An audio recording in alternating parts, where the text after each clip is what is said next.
నమస్కారం వీక్షకులారా, నేను మీ గోదావరి గేలం. పావు కేజీ కోడికి ముప్పావు కేజీ మసాలా అన్నట్టు గంట నుంచి తచ్చిలాడుతుంటే లాస్ట్కి చేప అయితే పడింది ఫ్రెండ్స్. ఏం చేప అని దగ్గరికి వచ్చి చూసేటప్పటికి మన ఫేవరెట్ ఫిష్ అయితే పడిపోయింది. మన ఫేవరెట్ ఫిష్ అంటే ఏమంటారా, గోదావరి సేలావతి అండి. ఆ చేపని వెంటనే తీయడం అయితే కుదరదు, ఎందుకంటే మన దగ్గర ఎత్తురైతే లేదు.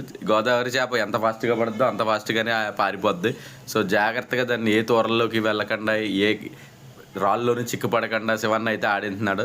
దీనికి ఎంతసేపు అయితే ఓర్పు అయితే ఉంటుందో అంతసేపు శివన్న దాన్ని నీటిలో ఆడించి తాడు తెక్కకుండా ముళ్ళు ఊడకుండా ఆడించి దాన్ని బయటికి అయితే తీయడం జరుగుతుంది.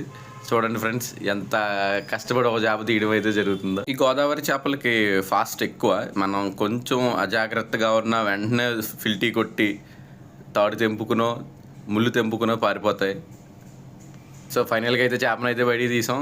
గోదావరి శీలావతి చేప తల మెరిసిపోతుంది చూడండి. శివన్న దాన్ని ఎత్తుకుని అట్నుంచి అయితే పారిపోయాడు.